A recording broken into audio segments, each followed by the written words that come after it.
Assalamualaikum warahmatullahi wabarakatuh. Perkenalkan, nama saya Michael Jordi dengan NIM C0D021043. Saya dari program studi perpajakan Fakultas Ekonomi dan Bisnis Universitas Jambi angkatan 2021. Dengan dosen pengampu Bapak Wirmeka Putra. Baiklah, pertama-tama di sini saya akan menjelaskan materi saya, itu adalah konsep aktiva tetap dalam akuntansi perpajakan. Di sini yang pertama-tama saya akan menjelaskan apa itu pengertian aktiva tetap dalam akuntansi perpajakan. Aktiva atau biasa disebut aset merupakan harta yang menjadi sumber ekonomi perusahaan yang digunakan untuk kegiatan operasional perusahaan menurut standar akuntansi keuangan.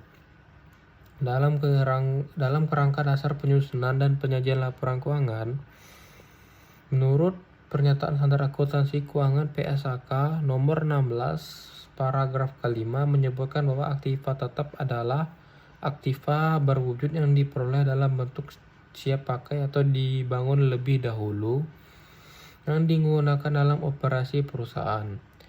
Tidak dimasukkan untuk dijual dalam rangka kegiatan normal perusahaan dan mempunyai masa manfaat lebih dari 1 tahun. Baiklah teman-teman, selanjutnya saya akan menjelaskan yaitu adalah akuntansi pajak atas perolehan aktiva tetap. Yang pertama yaitu adalah harga perolehannya termasuk biaya impor dan pembelian yang tidak dapat dikreditkan setelah dikurangi diskon dan potongan lain.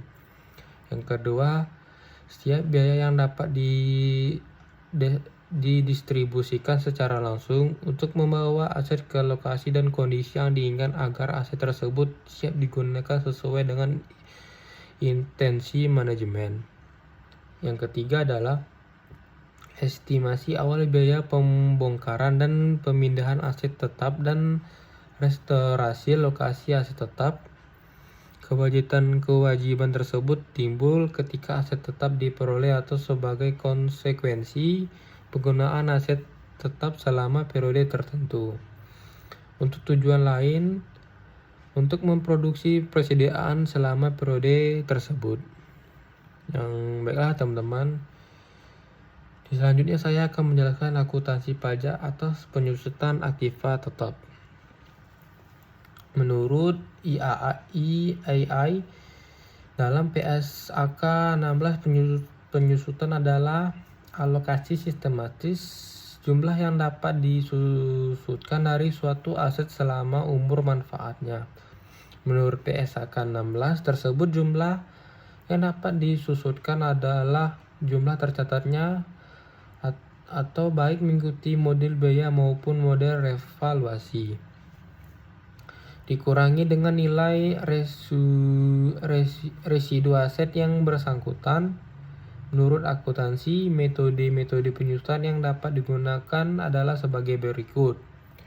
Yang pertama, menurut garis lurus atau straight the method, menghasilkan pembenaran yang tetap selama umur manfaat aset jika nilai residunya tidak berubah. Yang kedua, metode saldo menurut diminishing balance method, yaitu adalah menghasilkan pembebanan yang menurun selama umur manfaat aset. Yang ketiga adalah metode jumlah unit atau sum of the unit method, menghasilkan pembebanan berdasarkan pada penggunaan atau output yang diharapkan suatu aset. Yang keempat adalah metode penyusutan aset dipilih berdasarkan pemakaian aktual dibagi dengan ekspektasi pada konsumsi manfaat ekonomis masa depan dari aset dan diterapkan secara konsisten dari periode ke periode. Baiklah teman-teman, selanjutnya saya akan menjelaskan yaitu adalah pembelian aktiva tetap. Aset atau aktiva tetap yang diperoleh dengan pembelian dalam bentuk aset pakai dicatat sejumlah harga beli ditambah dengan biaya-biaya yang terjadi pada saat perolehan atau konstruksi, atau jika dapat diterapkan, jumlah yang dapat didistribusikan ke aset pada aset pertama kali diakui sesuai dengan persyaratan tertentu dalam PSAK 16. Biaya-biaya tersebut seperti biaya pengiriman, biaya bongkar muat, biaya pemasangan, biaya profesional, biaya masuk, PPN masukan yang tidak boleh direstitusi, dan lain-lain ditambahkan ke dalam harga perolehan. Sementara setiap potongan usaha dan raba dikurangkan dari harga perolehan. Nah, teman-teman, di selanjutnya saya akan menjelaskan itulah pengukuran biaya perolehan. Sebagaimana telah dijelaskan dalam pengukuran awal bahwa aset tetap pada awalnya harus diukur sebesar biaya perolehan. Pengertian biaya perolehan aset tetap adalah setara dengan nilai tunainya dan diakui pada saat terjadinya kemungkinan pembayaran suatu aset ditangguhkan sampai dengan melampaui jangka waktu kredit normal, maka perbedaan nilai tunai dengan pembayaran total diakui sebagai beban bunga selama periode. Tetapi dikecualikan bila dikapitalisasi sesuai dengan perlakuan alternatif yang diizinkan PSAK nomor 26 atau biaya pinjaman. Perolehan aset tetap dapat beragam seperti diperoleh karena pertukaran aset non-moneter atau kombinasi aset moneter dan non-moneter.